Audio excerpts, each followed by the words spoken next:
Manhood, brought to you by Jameson, natural sources since 1922, and Racetrack.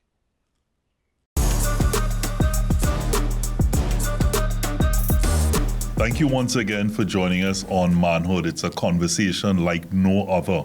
Yep. And the idea is always to reach everyone where they're at. And we always say we are a few men trying to reach all men, but we're not speaking on behalf of all men. And you'd think 10, 12 conversations in, I'd have got that by now. But we really are trying to speak on all topics, and the conversation never really ends. The episodes may end, manhood may end at some point, but the conversation will always continue. I'm delighted to have, once again, on the panel, resident behavior change consultant, Shevonne Ayodike. Always a pleasure. Thank you. A friend, Shevonne Metevier, artist, actor. I wouldn't know if singer comes into there, but maybe, trial and error. Not professionally. Voiceover, radio personality, and Gervail, Junior Lee, Lemo. Yeah. Comedian, actor, host, radio personality. The list goes on and on. So we feel like Shevonne was a little bit more special. It was a bit longer. Next time. I mean, it wasn't in your rider. It wasn't in your rider. All the things I had to say. So next time. So the conversation here today is certainly going to be a very energetic one, a very lively one. So I'm really looking forward to it. But at the end, we're trying to meet everyone where they're at, and the conversation, the topic is still a very serious one. And the topic today is: can women and men handle the truth? Can we actually handle the truth? And some of the topics that we're hoping to cover are feelings, sexual performance, compromise, among others. Mm-hmm. And there was one other big one inside of there, and I'm trying to buy some time to remember it. But while we're doing that, let's get into it. Let's get into it. So, can men or women really handle the truth?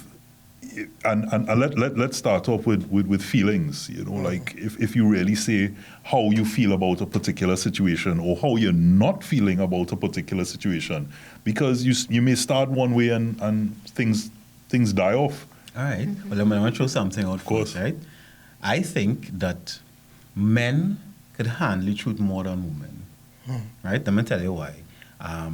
Because how we men mostly have to navigate the world is based on truth. So if you have no money, you have to face reality. You have no job, you have to face reality. If you want certain things, you have certain qualifications, things to face, etc., etc. If you are a woman of a certain caliber, you have to come good with certain things. You have to face the truth. But in some of my experiences with women tend to more want to live in a fantasy world, right? They want things the way they want it, even if it's not really like that. So, do I look good in this? You really want the person to say yes, right? But the truth may be you're not looking good in that. Mm-hmm. So if you say, so the woman know what she want the response to be. So if I say, nah, you ain't looking good. What? I ain't looking good? And start down the line, I say, but you ask me the truth, right? So I'll open it with that. So, just based on that, it always reminds me, and I'm really sorry to everyone who's listening and viewing, that, when we talk about people handling reality, that, I mean, I'm not sure I buy into the whole that men can handle the truth more than women, because I know there are instances myself where, the truth hurts. But there was one meme that I saw that actually said, the woman said, can you just tell me exactly what you think for this entire day? And they went to go out, and she put on a dress, and she said, do you think I'm looking fat in this? And he went, no, you're fat making you look fat. Just say, if you really, Shevonne, if you really had to go to that level of where someone could be almost, if you knew both of you were clairvoyant, and you spoke what you had to say, and can women and men, in your opinion, really handle that raw truth? With that particular example, I feel like you can still be truthful, but you don't have to be mean. So it's with anything in life, it's always the how. That's how you say it. Yes. And for this particular topic, when you like men or women, I want to say I feel like, against what Johansi said, I feel like men are more likely to not handle the truth as well as women. A couple instances in the case of, let's say, the easiest thing, relationships. Feelings, for example, if a woman comes to you and tells you how she feels about a situation, I feel like men generally go into their ego. So yes, I agree, we can be delusional and live in that fantasy world, but with men, I feel like they can also not be willing to face the truth, but from an ego perspective. If I am not happy with X, Y, Z, I feel like, and maybe it's how, men have been raised, like generally the average man or those that I've come across, whether it's friends, family, exes, who have not, they just don't have that emotional sensitivity as I would have had, or some of my female counterparts. So it just feels like anything it's almost as if it's demasculating? Is it demasculating? Emasculating in a sense, and you are just trying to be honest. So I have had that experience where I would have, again, with the how, but even in the how, they always got like defensive, and it just made me feel like, okay, I cannot be honest with this person. Okay. Now, a rose by any other name is still a rose. So I agree with you that it's not what you say sometimes, it's how you say it. Mm-hmm. But if you tell your man, or man tells a woman, either way, I'm not on you anymore. So he says it in that way, which is a bit harsh. Mm. But however he dresses it up, or she dresses it up, and it comes down to the bottom line is, I don't want to be with you anymore. Mm. Whether it's, I've lost that love for you, I don't like how you make me feel, or I found someone else, does it really make it any easier? Or when someone says, you're sweet, or it's not you, it's me. Yeah. I think most times, like, if it reaches that point of, like, I not on you anymore, it's because of a, like, suppression of emotions. Like, you've been wanting to say it. Correct. And she probably said something to trigger, like, I not on you no more, girl. Like, leave me alone, like, I done. You know what I mean? So, like, I don't think I don't think humans on a whole, they just come out of the door with an aggressive or defensive tone. I think it's be a build-up of, like, you have these thoughts running around your mind like probably snowball for months. And it's just like, yo, I want to tell you. But again, I don't know how you react to what I'm going to say. And it just come out. It just come out sometime, you know what I mean? So I don't think anybody does... Well, let me not say anybody, yeah. I don't think most people... Wake up one day and just not be on... I'm not on this scale and just say it like that now, like, you know what I mean? Yeah. But then... And majority of the time, sorry to cut you, majority of the time, like, when people do things poetic, especially like with a breakup or anything like that, I think there's still any person. Because if you have so much effort to be like, roses are red, violets are blue, but roses must die. I don't want to be with you. I don't want to be with you. I think it still have a level of... You can still have care for the person. Yeah, you still have that level of care. But for you to say, yo, I'm not on you, bro, that person done enough.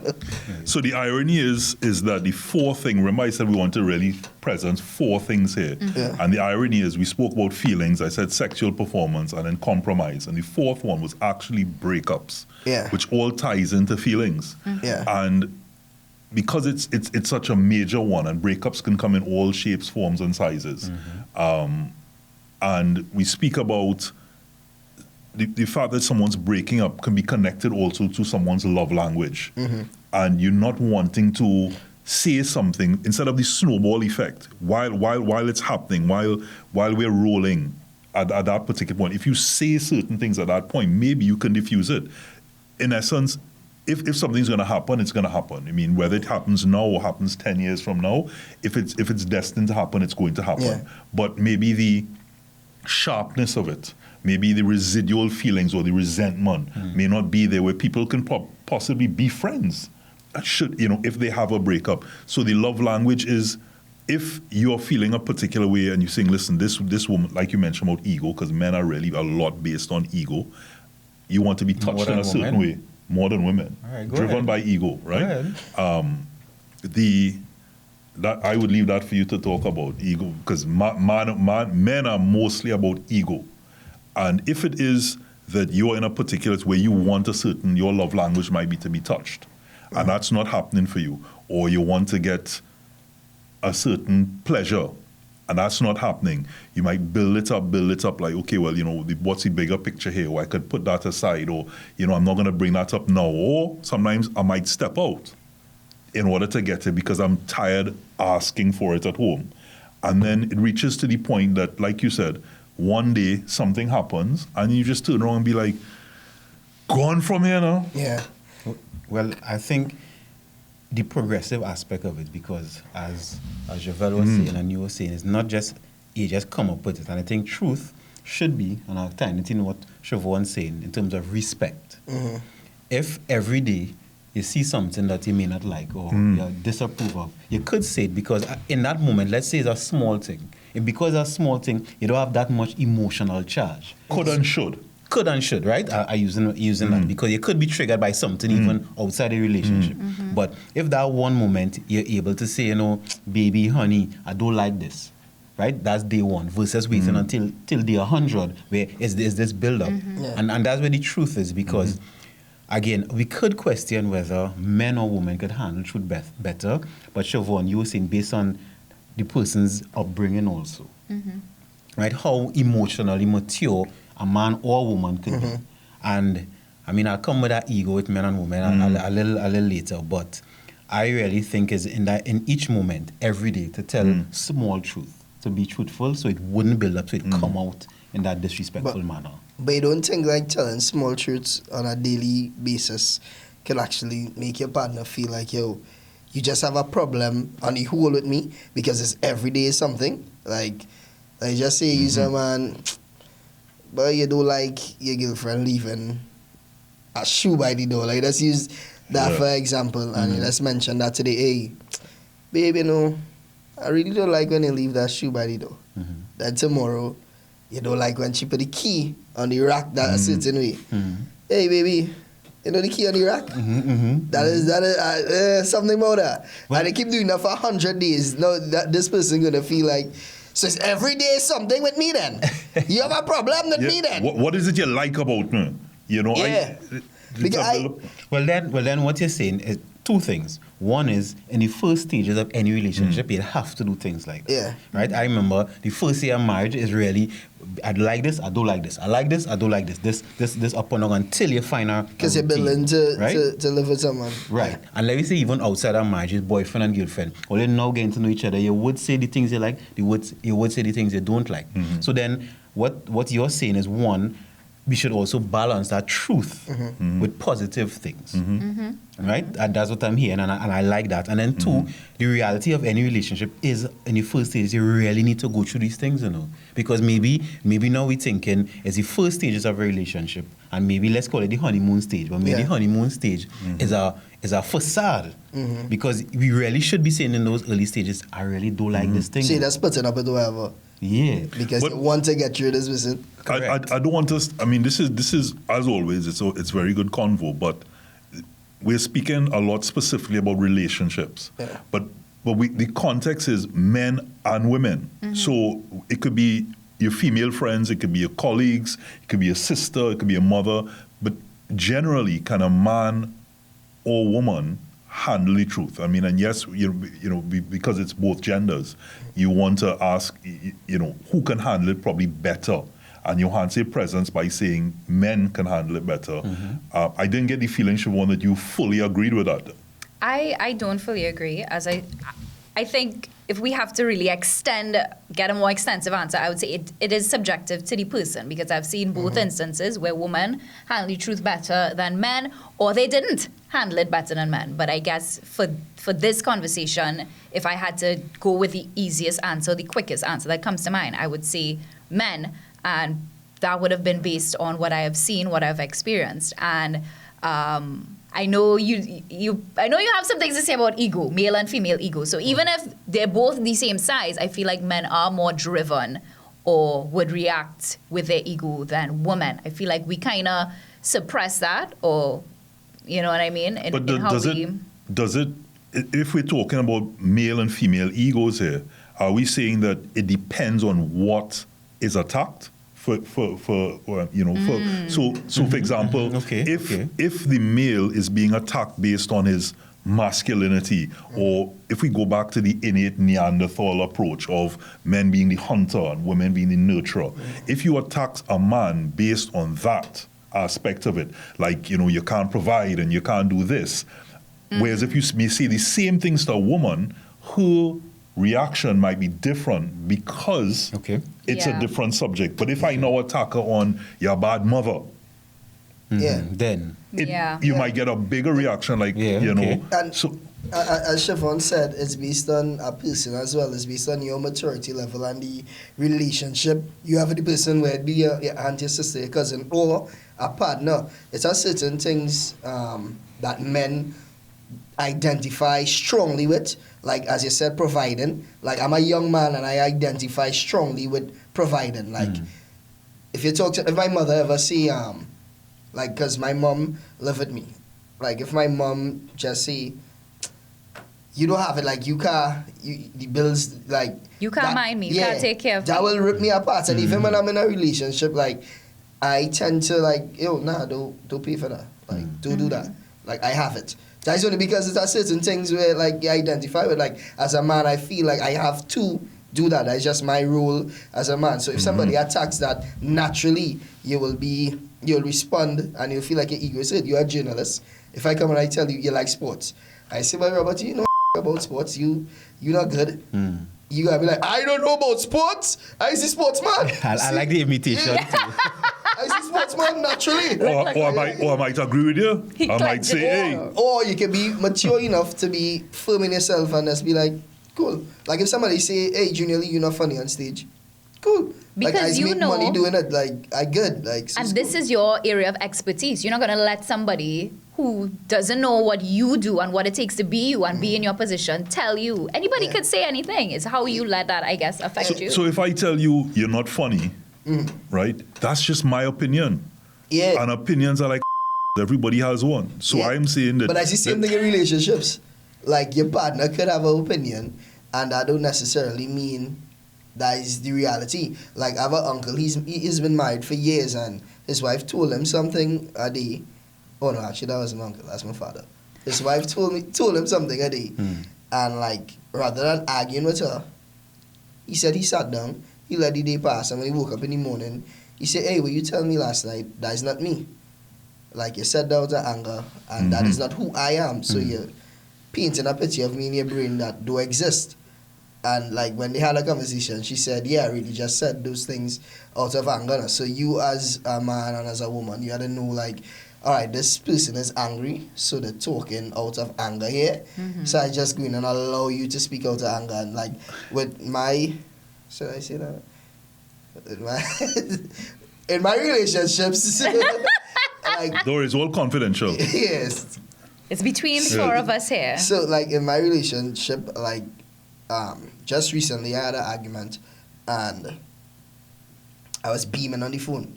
But I didn't blow up because I've learned over the years, because I've been with the person a little bit.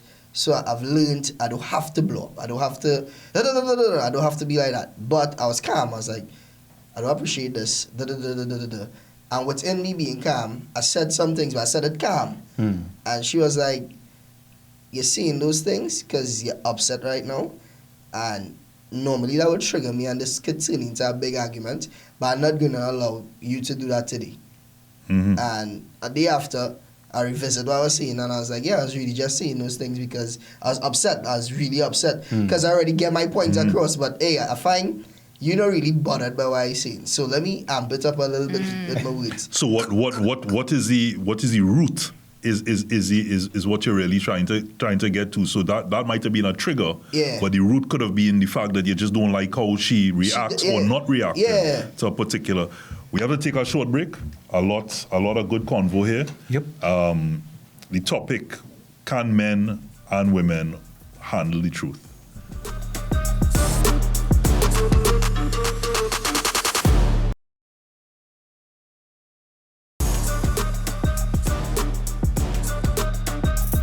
So thanks for staying with us for a very riveting and exciting conversation.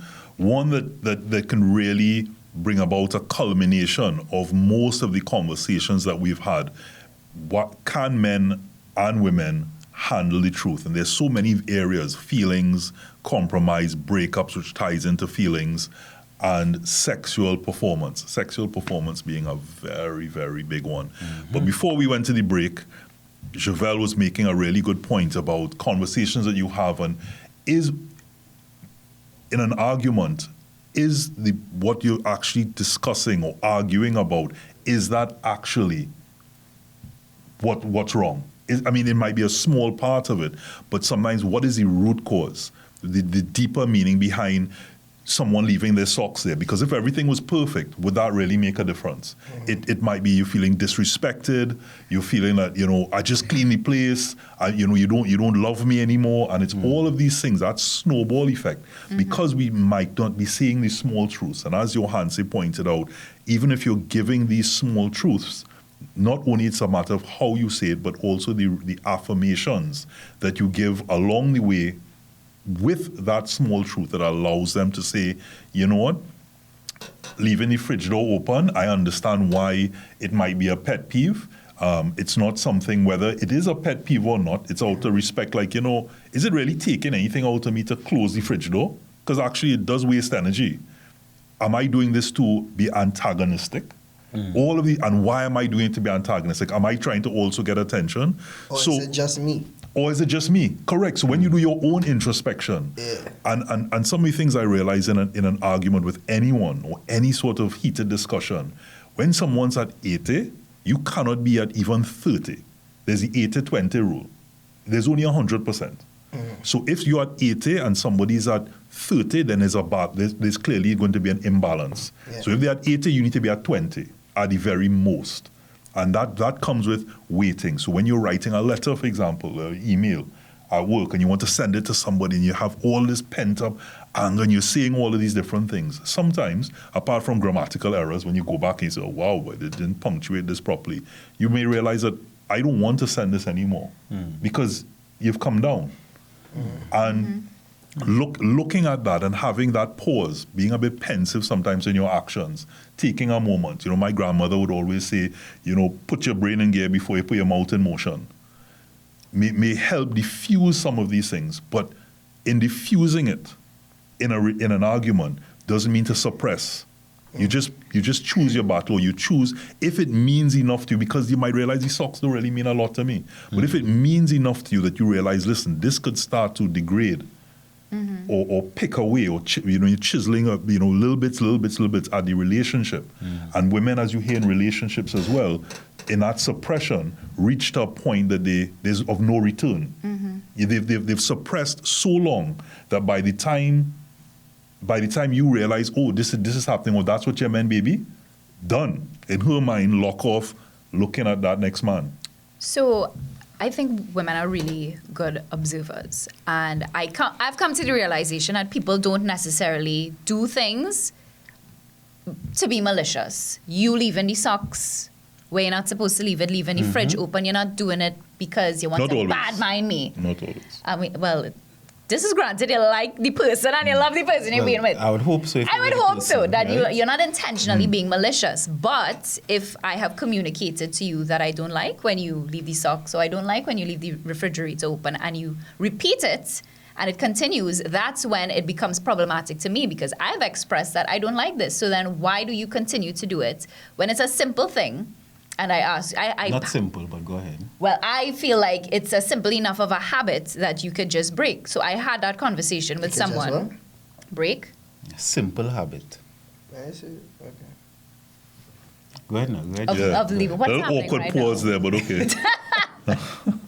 But so I had a conversation with someone where they were doing something repetitively, and I would have asked them multiple times, like, not to do it, and I just asked them casually, I was like, how come you don't, why do you do X, Y, Z? And they kind of just looked at me, and I'd be like, I would have expressed before that I don't like when you do X, Y, Z, and they said yes, they considered it, and they were very calm. Again, the approach. And it's like, no, I don't. It's like, is there a reason why you don't, or you do X, Y, Z? Like, if you tell me, I want to know why as well. Maybe there's something that I don't know. is behind your actions. And they were like, no, there really isn't any reason. Nah. I see that there, I think that is the problem, because human behavior is thought into feeling into action. There's always a motivation behind. So if we cannot connect, the person, male or female, cannot connect with why, then there will be a problem, because then they can't explain it to you. Or therefore, even the behavior change cannot exist or cannot occur because they don't even connect to the reason why. Okay, so you think that they don't know why at the root of it. They can't answer that themselves. Yeah, so the therefore it easiest can't thing, change. So the easiest thing for them to say is there is no reason, but there is. They Always, just don't know. always have a Okay. reason. A reason is not, that's just why it is do. Nah.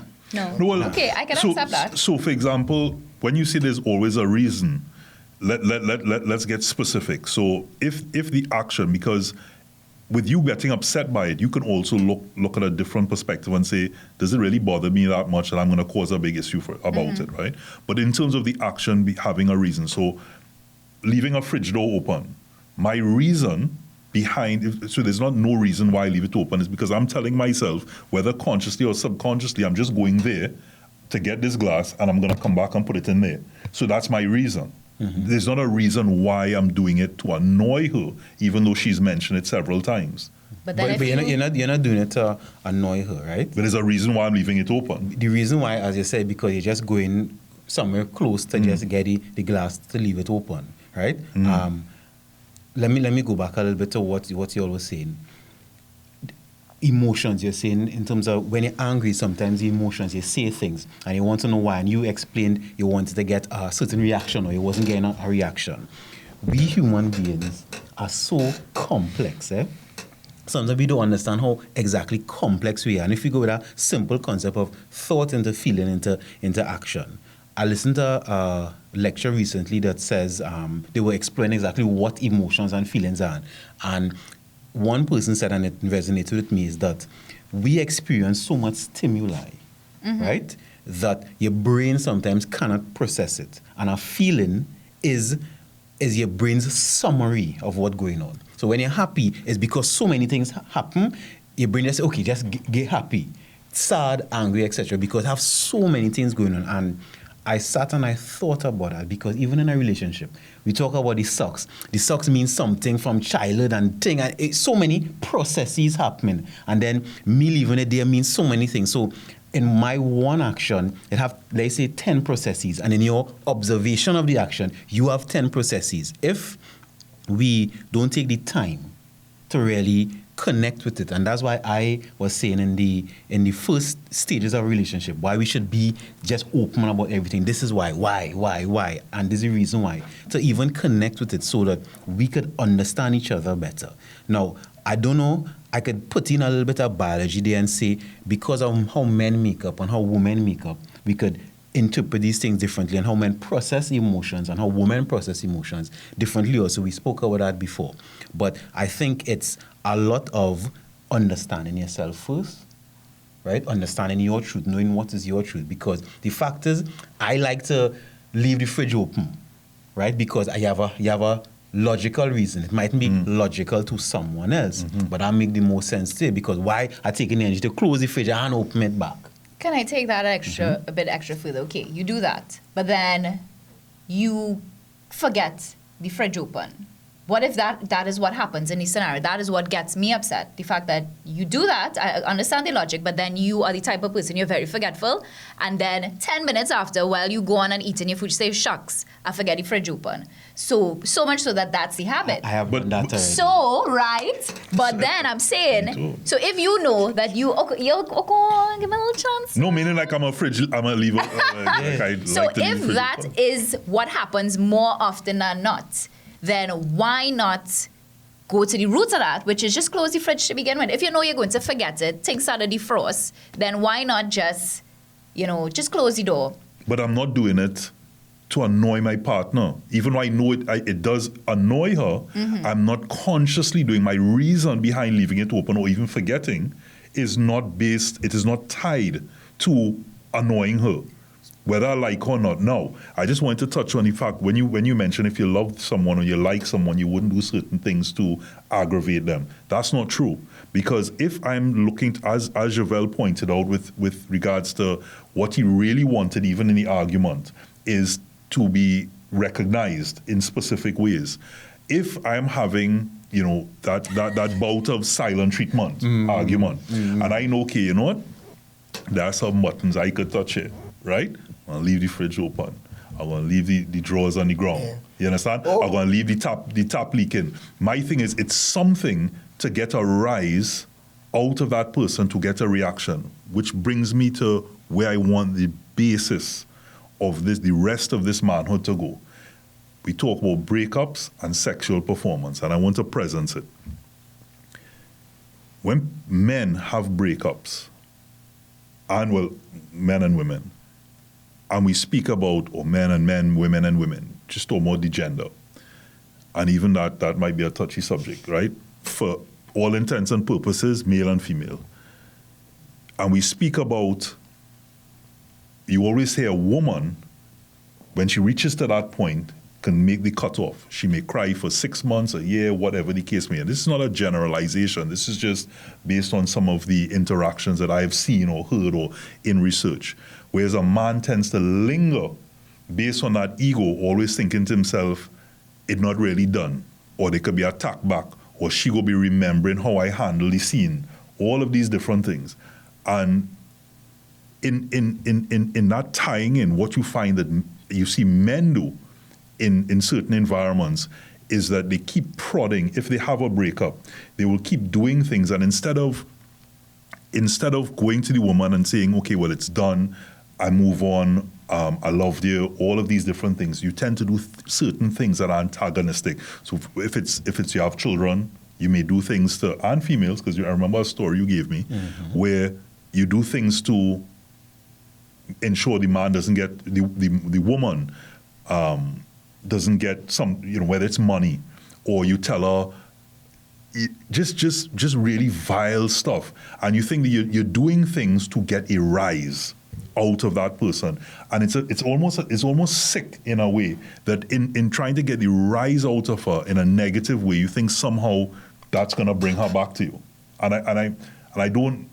You're looking at me I don't get the logic too. Okay. But I've experienced something similar to that as well. What is the logic behind that, Johansi? Why do we do something negative hoping for a positive? Let me talk about ego then, right?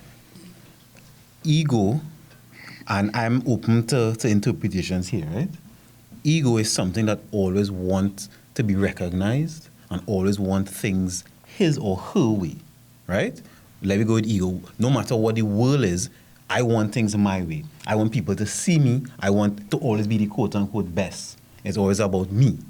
So, therefore, one, I'm premising because I don't think it's a male or female thing. It depends on a developmental, emotionally developmental stage. So we talk about getting the rile out of somebody. That is the ego, The ego wants a certain reaction from that person. So whether it is sex we're talking about, whether it is a breakup, an argument, I think this person should be reacting this way to whatever I doing. And if they're not, then I'll rise up the ante on it, or I will say worse things because I'm talking nice to the person and I really get any reaction. So you know what?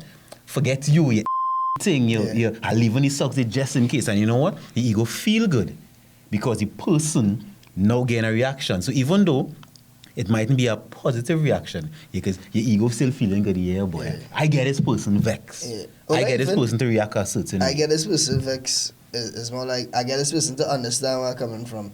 Because sometimes... Well, do they even understand with all that Most times, no. Most times, no. But because of the reaction, you can interpret it as they understand. Like, the ego will chain you up to think that. Because, all right, if you have a big issue with some issue with your boyfriend, right? And you tell him, hey, I find me really using this socks on the fridge thing. But you have an issue, you say, yo, I have an issue with this. And then I say, all right, word. But it's a big issue for you. This is a really huge issue for you. All right, word. That you're not going to accept that because you're going to think... That is all? That all, so you don't care how I feel then. And then it goes on to something else or something else. And let me just say the person leaving the fridge door open, that could be a reaction to something that you just do that they're not telling you about. So it's like, but you just do this, and I don't tell you nothing. So why are you telling me about why I just do this when I don't even? But then how can I even address it if I'm unaware? Because What is good for the goose must be good for the gander. Yeah. Shiv, I think you want to mute that call. Somebody really trying to get your... That's not me. your hands phone. Now your answer. Stop being distracted. Somebody really trying to get in on this conversation. So like that's how I would interpret it. Now, like maybe your partner don't feel like they could talk to you, or they probably think, yo, you're gonna take this the wrong way if I tell you this. So it's better I not tell you that. So that is maybe why your answer would say men could probably accept the truth easier than women. It's a real men who just be in relationships and do say nothing about anything because they know, all right, my partner go and feel a type of way about me saying this. So it's better it not really affecting me that much. So To keep the peace. yeah, so cool, whatever. So that in itself, we have to go to a break. And that in itself is another. I feel this one is going to go on a bit longer, as we've seen a couple others, because the topic is important. How you pointed out the need to have that ego fed, regardless, is still a win, whether it's a negative or a positive. And as you mentioned, with regards to how that's being perceived, could also bring about the other topic where people, they always say men don't communicate, True. and a lot of times is listen, I rather than hear that in my ears, rather just don't say anything. But you still, if you want if that's your love language and you want it, all that then happens is you go where you could get it, where you're not getting that in your ears. Yeah. Wait, let me hear the Andy. Like quick story before we real quick story, because you have to go to a break. And after your story, go to the break. Yeah. Like as you're saying with ego and respect and stuff like that, right? Like I think I am a great provider. Like I think I will go up my way to provide, right? So it's on this one person I was with, and like I was running late for something, and like I didn't iron my clothes as yet, so I was like, you can just iron this real quick for me, because it was just lying on the bed now. I was like, yeah, iron this real quick for me, I was going to take a shower and I want to head out. And like the reaction was like, gosh. So I was like, yo, like you can iron something for me, and I asked you to be a housewife, and I just asking you to iron a shirt for me, like I just need this shit. And like a couple of days passed, and I was feeling like I was like, damn, like that's so weird now. Like I would iron something normal, and like when we had a conversation about it, she was like, when she was younger, like people used to always make her iron. And I used to make her feel a type of way. So it kind of ties back into the person upbringing with whatever they have going on. You never know. Yeah, and that's a story by Junior Lee, and we go into a break.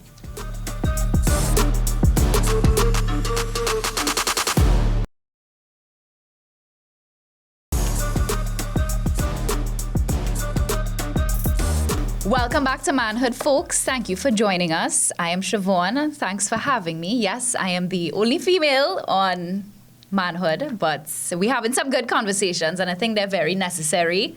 Can men and women handle the truth? So we get into the spicier side of things now. Right. I know earlier we mentioned, we like to hit people where it hurts sometimes if we feel like we're not being heard, right? And I feel like one of the major ones, I've never used it personally myself, but we've seen it and heard it time and time again, where when a woman really wants to hit a man where it hurts, no pun intended, you either go for the financials, like as them as a provider, or sexual prowess. Or so you'd be like, I live in here, or they say something, XYZ, die why small. You know what I mean? Because they know it will impact them in a way that will be like, well, wow. So I think that is another area where men also cannot handle the truth. Wow. I mean, as important as Gervail, you're I think hungry. your stomach agree. Yeah, I really didn't have breakfast this morning. That's right. We didn't have breakfast for the week. Do you want to say something, Gervail's stomach? Do you have something to say? I have something on my stomach. So, yeah, I think that's definitely an area where men get quite defensive. If I could just, I guess, give an experience. For me personally, I would have been with someone who didn't like me getting involved in the bedroom. What do you mean? In the act. He know her do nothing. He Well, don't didn't- want to he didn't want me to do anything to assist myself in the process, right? Right. So I remember that happening, and they were like, well, what are you doing? And I was just, you want to try something different, and Shevonne, you could spell it out. This is manhood. We need to. People want to be in parables right now. They didn't want me to pleasure myself while we were pleasuring each other in the act. Not this one. Just. But okay, and what did you take from that? Like, what would you understand as the reason? In the moments, because things are happening, functioning is functioning, and then it just continues. Like, okay, fine. And then after we had the conversation, I'm like, well, what is the issue? I don't really see an issue in, but it made them feel emasculated. They literally said, the person, he said that to me. It made me feel emasculated, that I am not able to get you to that point of pleasure that you feel like you need to get involved. No, is that because of the size, or was it that something that you could have said, hey, well, you could do this that will help me get off and get him involved, or is it that he felt conscious about the fact that you more an emotion, the ocean than the... Well, for me, it's we had this conversation. For me, everybody want to talk about size, but size does matter. But to explain that, you can also be too big. You can also be too big. So for me, it's more about the emotion in the ocean, you know? And he didn't have the emotion. He had emotion in the ocean. It wasn't bad. It wasn't bad sex. But I'm just saying, sometimes you want to try something The size different. of ship was more like a pirogue. Yeah. So only concentrating on the side. You know what pirogue is? what is I don't know. Can we focus? I am trying to. So let me tell you. So I've had both. Wait, a yacht? You had a cruise ship? I had a cruise ship, and I've also had A pirogue? where a pea or between the pirogue and the boat. Oh my god! But he had emotion in the ocean, and it was good. So it was better than the person who had the what was it? The cruise ship. What am I? Why do this? Like this is the... That was it? That was the freedom sign. The cruise ship, right? The free parts of this is going to be the thumbnail. I'm sure this is going to be the thumbnail. It was all of that? But Shevonne, you didn't know what to do with it. You didn't know what to do with it, so then what is the point? But, so I think it depends definitely on your ability to... But then that's the thing. So this person who had emotion in the ocean, I don't know if because it was smaller, they felt like... They had to pay me work. Yeah, and me getting involved was also saying, is it because my dick is smaller that I need to over... And I don't want her to do anything. So I never did anything up to that point. And from the time I did that, they were just like, no, don't ever. And that was a red flag for me because it made me feel uncomfortable. Yeah. Like, we are having such a... We're together, we're partners, we are having this intimate moment. Spice it up. Yeah, and you're making me feel uncomfortable to try new things with you, to do things with you. So I said, okay, I'm receptive, because again, it's a very delicate topic, right? So I'm like, I hear what you say, but I didn't see it that way. So how long did it take before you won him? I've never cheated on anybody. But is that because of principles and morals, or is that simply because... You see the stuff when you lie? You see the stuff when you lie? Since it's just not a malfunction. That's good. You see good? Focus, guys. Focus. It's always a topic that's always seems to be comedic, funny. People, sometimes, a lot of times, people are very uncomfortable with the conversation, but it's a very real conversation because that conversation, this topic that we're talking about here, leads to serious levels of violence. Violence between partners, violence with other people, violence of the man committing it to maybe another man who he may feel is like you said, if it becomes the horner man. Yeah. So the levels that it goes to takes it out of the bedroom and into an environment that needs to be understood. So let's take, for example, your pirogue guy, right, who might have been better motion in the ocean. Is it that he himself might be aware of, we see the detriment of things like porn that's having on relationships, etc., right? And what that's doing to people. And as a result, he's thinking, listen, I'm not mandingo, right? But that's his insecurity you're thinking, hey, let me just do what it takes in order for us to be part of this relationship. Yeah. The question then is, one, would it have been enough going forward for you? And if you can answer that honestly, at what point, because he's thinking it, do you think he can handle the truth? Like, would you tell him, hey, you know, you're better at this and we okay with doing this because you're small? Or I've had small. No, but we Just say talking what's the smallest you have. It was But smallest don't mean small. it was average sized. So, but I'm saying I would have had, right, that person was average size, and there was someone else who was bigger, but bigger doesn't mean better. I'm telling that to all the cameras, bigger doesn't mean better. And what we notice, I feel like men have that in their head that you need to have Would a big you tell him the truth, regardless of whether it's size, whether it's a big 4 months? Would you tell him the truth in terms of how you really feel in that moment? Like, hey, you know, you ain't I think time and place. Oh God, we can't be in the act and then. Not in the act, I'm talking. But I would have. So the person who had the cruise ship, I would have, expressed to them that, because they asked me, am I the best that you've had? And I said no. And man. that was a very silent drive. Man, Listen, I want to come. Yeah. Hear this. Do you think you ought? Yes. Human behavior. Listen, it has so many little things we talk about. And because we don't talk about sex a lot, it has even more intricacies with that. And everybody different. Because, okay, we're talking about size big or small. But even a woman herself, her size different. So if a man big for one person, it could be medium size for the next one. If a man small, etc. Kama Sutra. So it have so many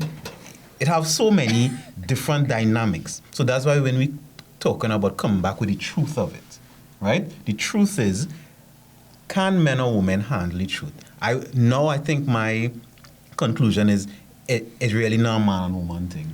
It's really a human thing, because in the moment, you should be able to tell somebody what is going on, whether it is in sex, whether it is in a relationship, whether it is even in a platonic relationship.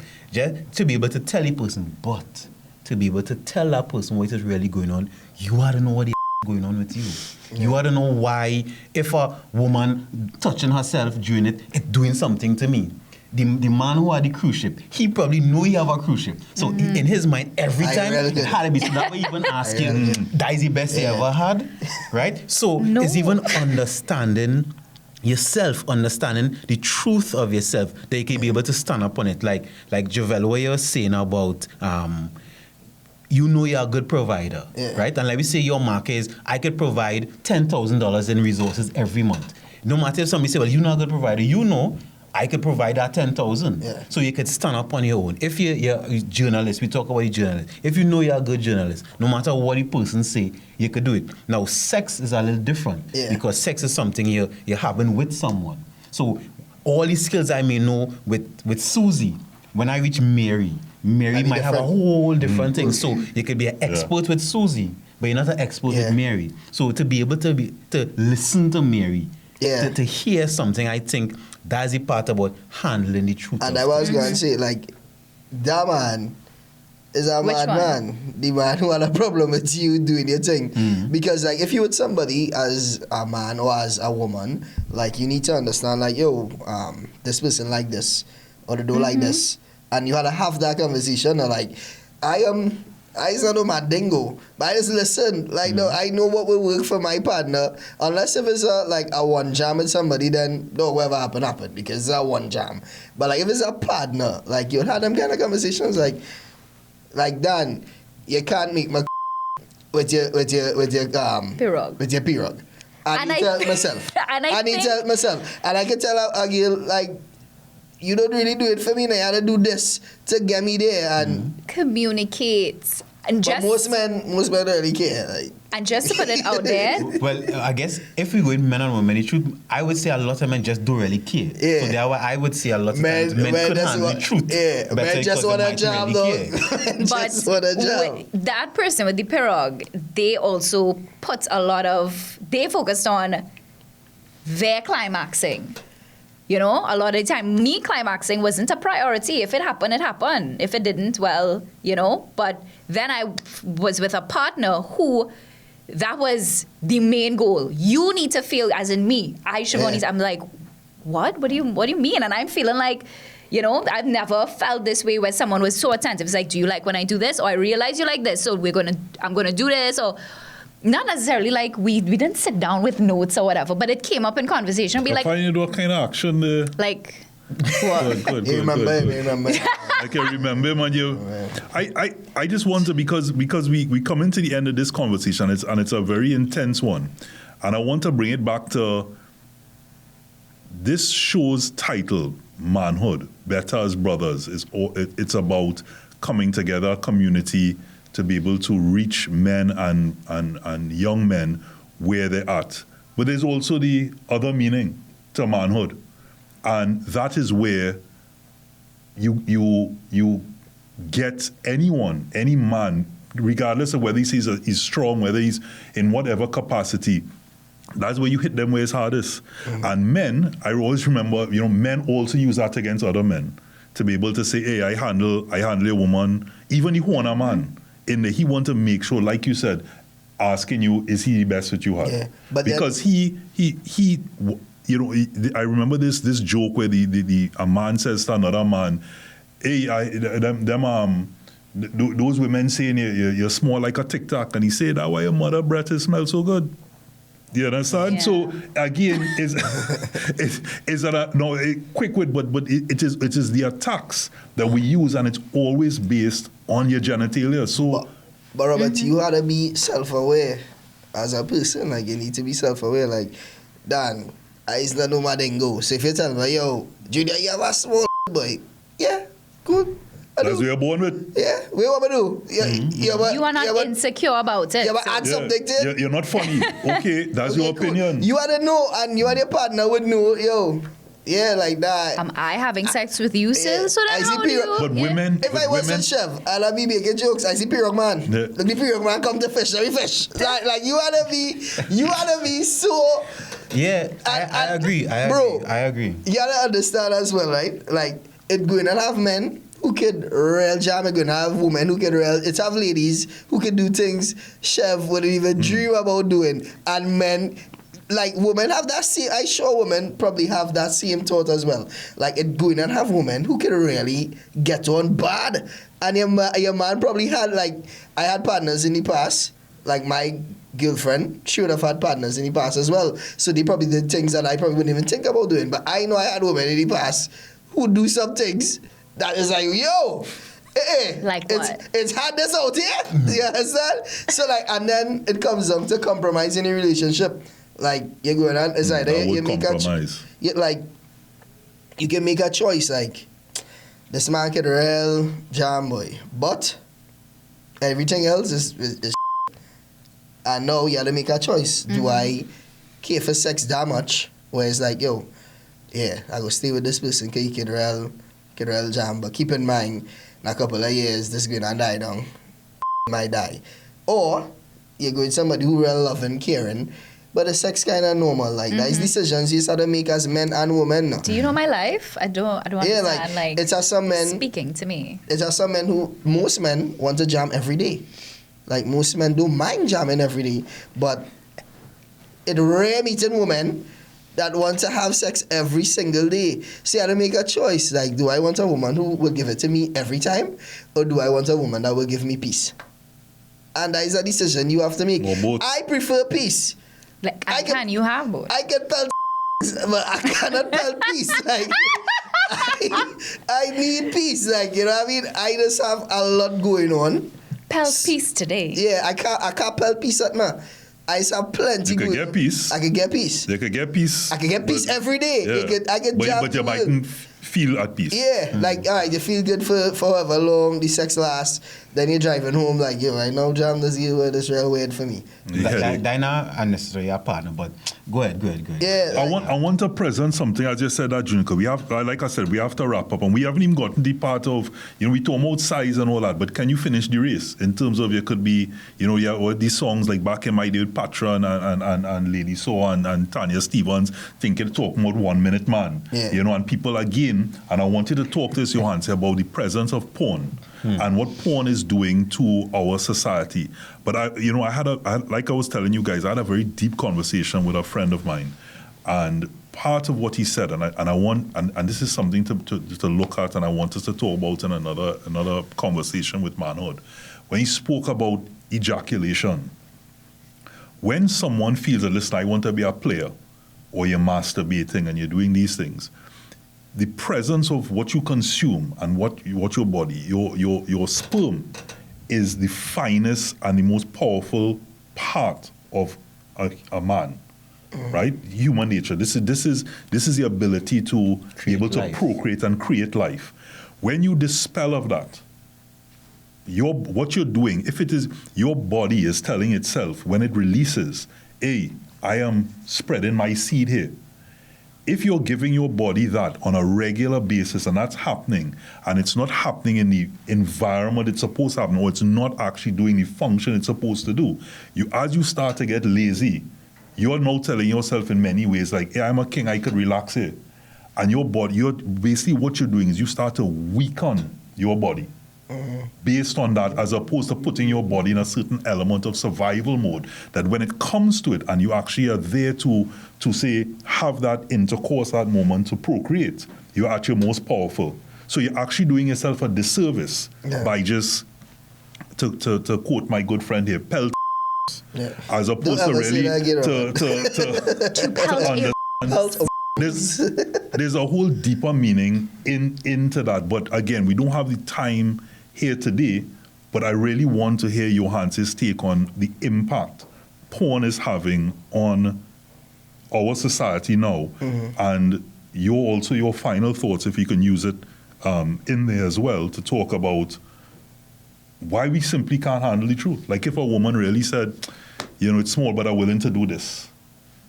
Why do we as a society place so much emphasis on sexual prowess? Okay, one, Robert, I think we definitely need to have an entire episode on sex and sexuality. That's one. Two is... That's next episode, actually. Two is porn, not even sound scientific, porn is a real dread thing. It's a real dread thing because it actually creates a false reality of what human sexuality is. Human sexuality have no format. But a porn would have a format. Even if you have different categories of porn, there's still some kind of format, right?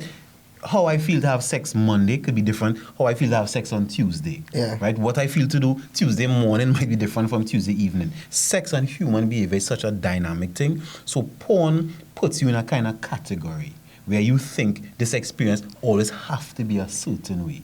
And when you think that, now you could think, if it's not that way, then something wrong with me or something wrong with my partner.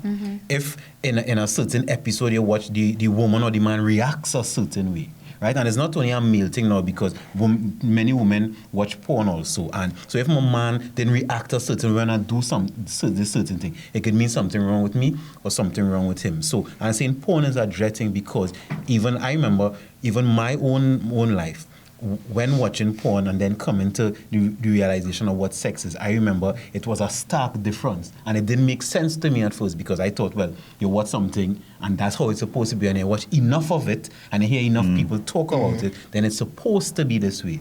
But it's really not. And it took a good while to even recondition my brain to remember everybody different. Every day different. I doing something different. So I even encouraging people who's watch porn. I can't tell you whether watching porn right or wrong for you, but understand that may not be the reality of how things are. And then now if we in this fantasy world, then now it brings up all these things. So now in a relationship, you're thinking, well, this person don't love me. This person not reacting this certain way. You're lying to me about something. You're horning me, etc., etc. And it bring up all these dynamics in a relationship that really have nothing to do with the relationship.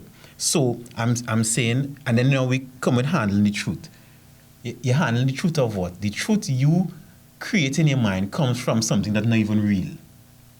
Right? So when now the person say, well, you're a minute man. Sometimes sex is a minute.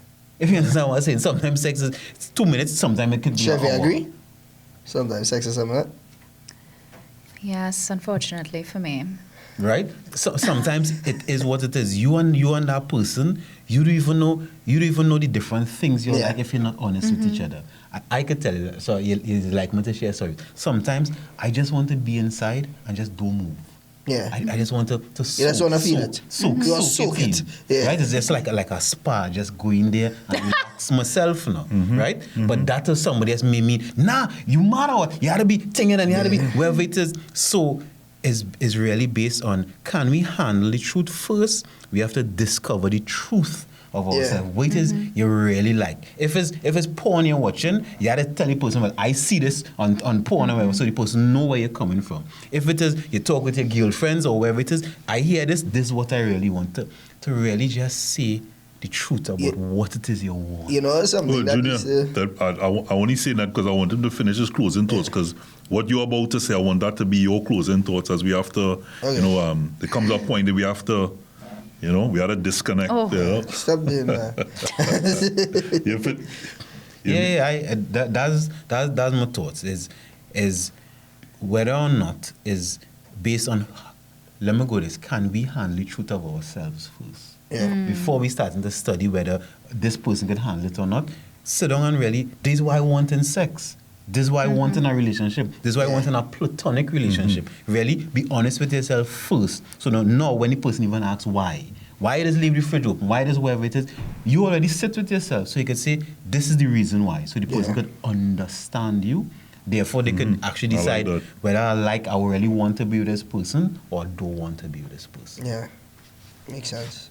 No, I was just going to add to something you're saying, like let me close something that I realized, like off a porn, I used to think like all women want a man that just lasts like an hour or so, and that is far from the truth. It's a woman who by 10 minutes done come off of me. That is a long time though. Yeah, like 5-10 minutes, like come off of me now, I good day, good. So like that's something I learned, and that the big takeaway from that is everybody is different. You need to learn the people that you're with and learn yourself, most importantly, because as soon as you learn yourself, it's easier to tell people who you are, and they will know how to treat with you. Because if you don't know yourself, you're going to be in a lot of bacchanal, because you'll be figuring out yourself while trying to figure out somebody else. So until you figure out yourself, stay by yourself, belt arounds. And leave people alone. No, really, you could actually learn yourself with somebody. Yeah, for sure. People I open agree. to the process, or you can learn yourself with each other. But if you know you can't handle it yet, then stay by yourself. Stay by yourself. I ain't add that last part. Stay by I wanted yourself. to hear you that You don't want to pelt your piece away. So can men and women handle the truth? At this point, yes and no for both genders. It really just depends on you as a person and whatever. But I'm echoing what everyone else is saying, that you need to really understand yourself first and what is your truth before you expect to get the truth from your partner or your friends or your family or those closest to you, and also being able to be receptive to the truth as well. So you have to be able to be open to giving the truth and being open to receiving the truth. Yeah. Well said. So there it is, another conversation with manhood. Can men and women handle the truth? Feelings, compromise, breakups, sexual performance. Sexual performance being a root to a lot of why people behave the way they behave, whether it's spoken, whether the truth is spoken, and what they believe the truth is, what they believe someone else is thinking. You have to know yourself. You have to know yourself and live your truth. What is your truth? The opinions of others really don't matter as long as you're grounded in where you're coming from. Where opinions matter is when you're insecure or you have reservations about whether or not that is indeed your truth. And That is the truth. And that is the truth. when you start to look at that, it's because you're not grounded. So decide what you want. Decide what you want and let that be your truth. Can men or women handle the truth? I don't. I think there are areas where you can and you can't. I simply would want the truth. Whether I can handle it at that point or not, you know what? They say, you know, just take it, yes. I always remember this passage in the Bible that starts off with, "This too shall pass," and 6 o'clock in the morning will come, regardless of how you meet it. So let that be your truth.